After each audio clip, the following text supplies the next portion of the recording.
Hey, this is Kevin. And this is Lee. With Seek Outside, we're going to go over backpack fit today. I know you guys hear a lot of terms, a lot of stuff online, all this. What we want to do is we want to get you the perfect backpack fit. We think our system is incredibly flexible and you should be able to achieve a very good fit. And if you achieve a very good fit, it's going to be, if not the most comfortable pack you've ever had with any weight, it's going to be right up there. So anyway, let's dive in. First off, people talk often about torso size. Torso size is from C7 up here, which is the little bumpy part in your neck, down to the center of your iliacs. That is important because that allows you to shoulder the pack and have it centered on your hips where you want it. However, not everyone wants it centered on their iliacs. So for instance, I have a 20-inch torso size, which is from there to the center of my iliacs, and I like to wear it on the center of my iliacs. Lee prefers to wear it a little bit lower. We have people around here that like to wear it a lot lower. I don't think very many people like to wear it above because it starts to get into the rib cage then, but that is a personal preference of where you like to wear it.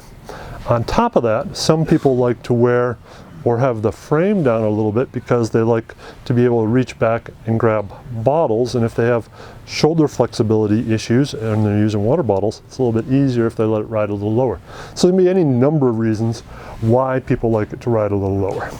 Anyway, so you have the belt. The belt is on your hips where you prefer. We like to think about centering it on the iliacs when we talk about torso size. Have a harness up here.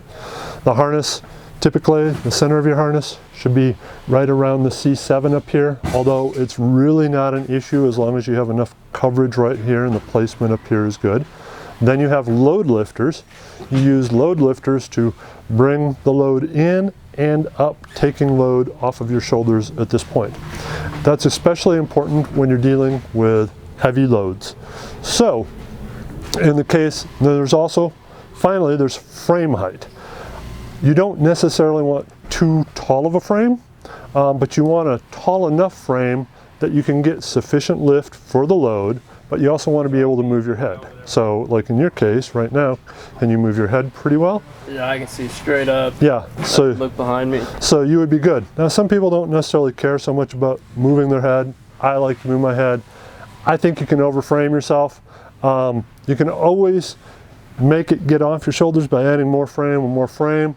But I really think that you can overframe yourself at times, and as long as you get into this part of the ears, you're going to be good, and generally that's going to be 4 to 6 inches higher than your torso length, adjusted for where you like it to fit and adjusted for how you like it to ride.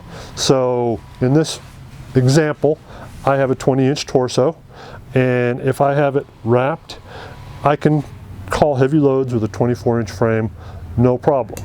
I can use it down a little bit. We're going to go into these details a little bit later. Down, and I can carry really well with 26-inch frame. Lee likes to have the belt down a little bit, so he needs to kind of adjust on that. But let's just say Lee had an 18-inch torso, then his perfect frame height probably would be 22 to 24 inches, then adjusted for if he likes to wear it a little lower, etc. So in the perfect suspension, what you really want, and this is a slightly different topic, but what you really want, you want this frame to be stiff enough for the load you're carrying. You don't want it to collapse under load, right? Once it collapses, it can no longer support load, keep load off of your shoulders. You want the belt to stay put, the frame to be stiff enough to support the load, to take it off of your shoulders. You also want it to fit your body pretty well. So Lee, your side profile here, you see this fits Lee real snug, so it keeps the load close to his body. So the load isn't out here swinging him all around. It also gives him a smaller profile for getting through brush or climbing, things like that. And then finally, if you can, you want the frame to kind of move with your body a little bit, which in this case, I think if you move and you got this locked down, you can see that the frame actually does move with your body. It's subtle, but it allows Lee flexibility to do things like, say, draw a bow or cross-country ski without any impingement based on anything like that. So going into the components, and we're going to cover each component in detail. In the components, the hip belt's job is to really stay put and keep it locked on your hips as well as it can, and to be comfortable and not cause any issues, comfort issues. Shoulder harness, its job is to allow you to shoulder it, get it to the place on the hips that you want, and then allow you to take weight off of your hip, off of your shoulders when you want. So let's start deep diving into the other parts. Cool.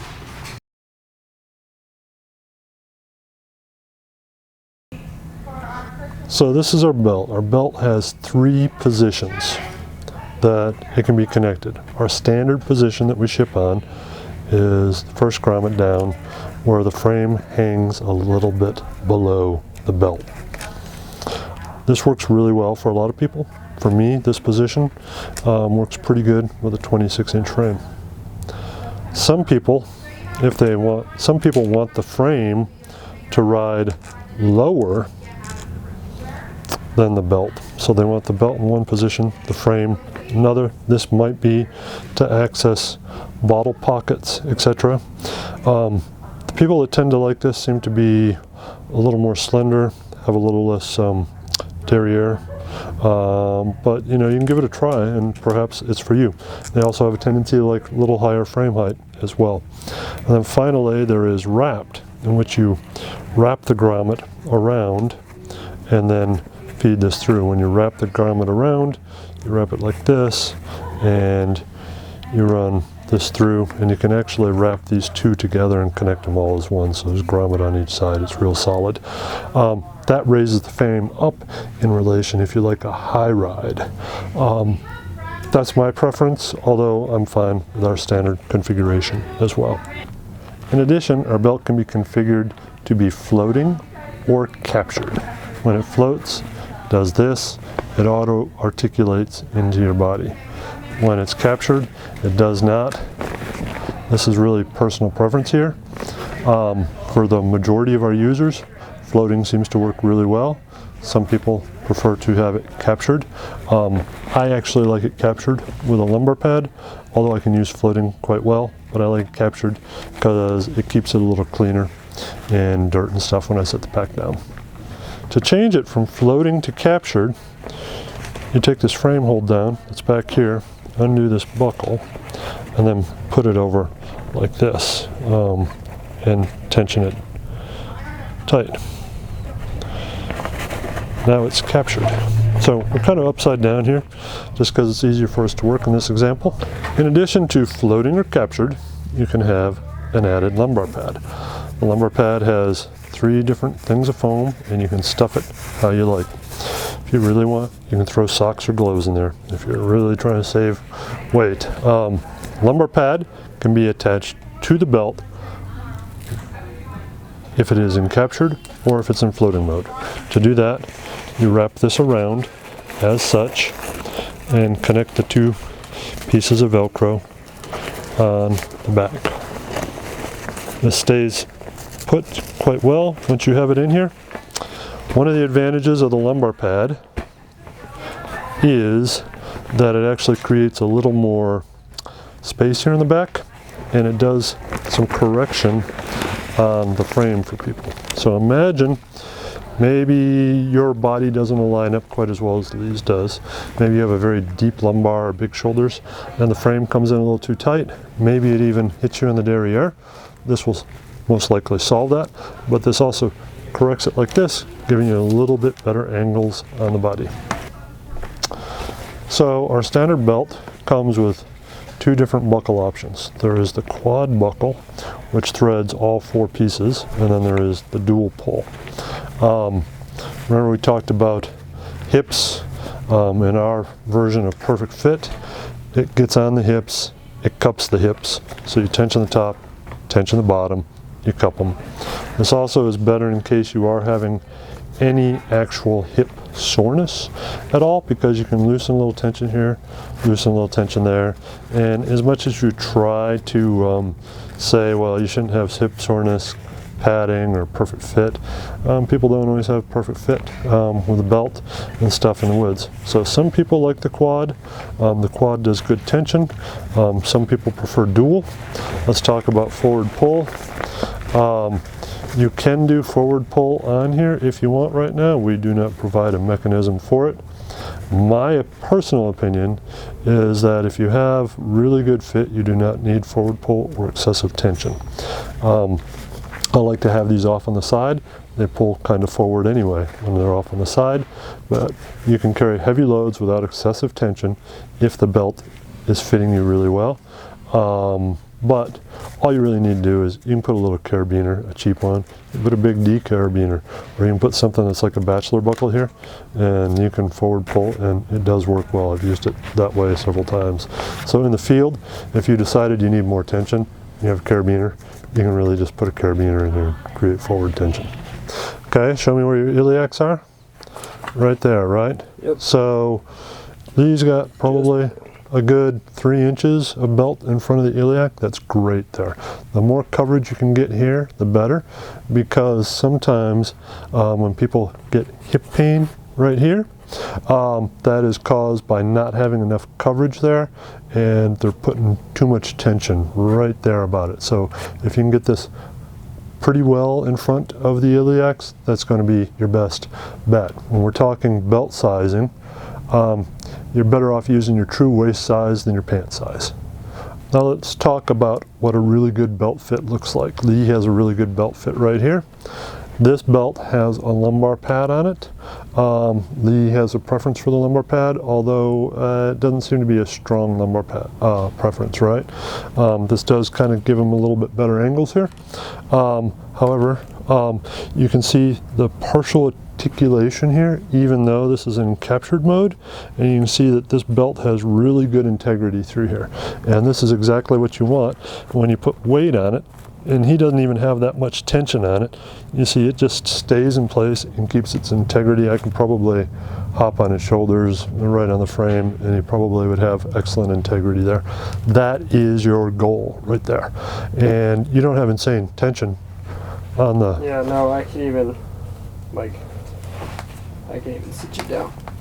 And Yeah. that's probably another 2 inches on the top and bottom. Yeah. So I mean, you know, if you have really good fit, you don't need incredible tension on there.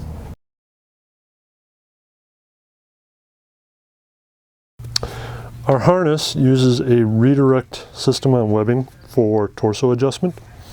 So essentially the webbing comes down, goes through a anodized aircraft aluminum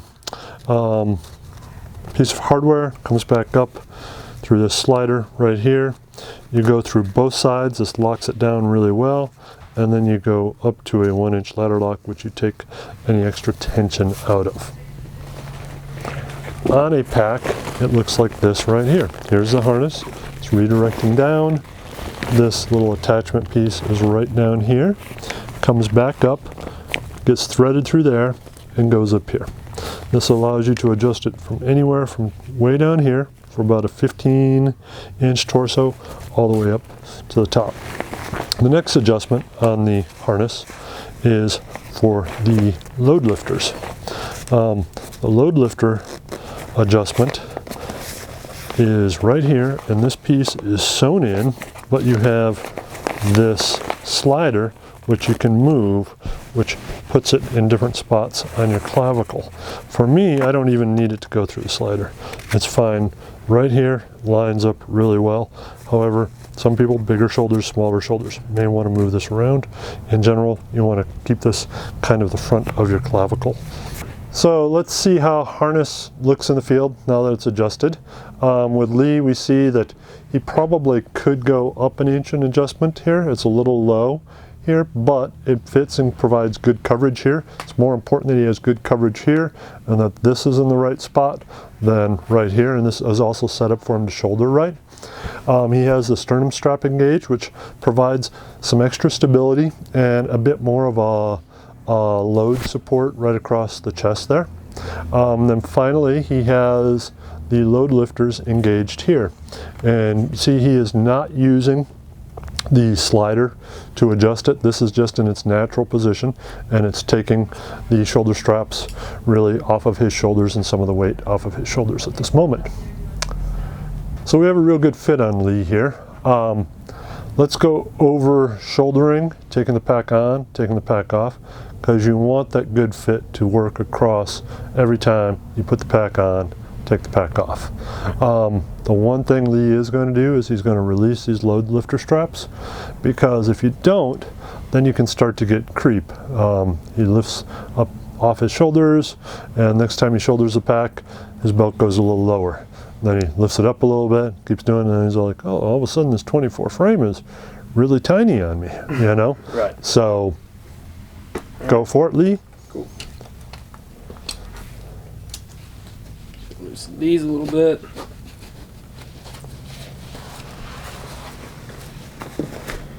Alright. Now we're gonna loosen these load lifters. Gotta kind of hold it up here to get you guys in the frame. But before I were to pick this up off the ground, I'm going to loosen these load lifters so I don't get that load creep we were talking about. So then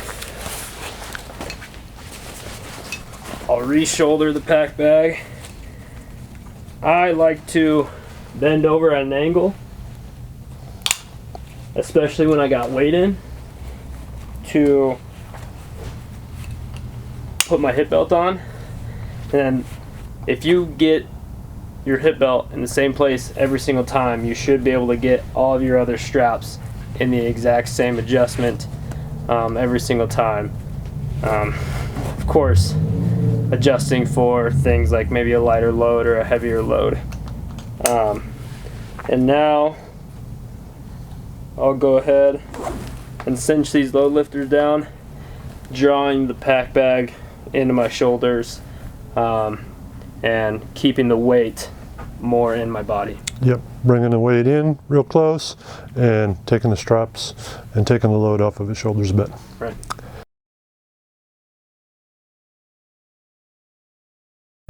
Finally, our last thing for adjusting and getting the right fit is we have extensions, 2-inch and 4-inch. These actually can be trimmed, so you can take a 2-inch, make it 1.5 if you want, or a 4-inch, make it 3-inch. These basically are installed by pulling the bag off the frame, installing these on the frame, putting them back up into here. It's a real simple concept, but it's very effective. However, I'm going to caution, do not overframe yourself. We feel that the best fit is 4 to 6 inches higher than your torso, then adjusted for where you want the belt to ride. So if you like a belt that rides a little bit lower, add that in. Or if you like the frame a little bit lower behind that, add that in. But 4 to 6 inches above a standard torso is a really good starting point for load carriage.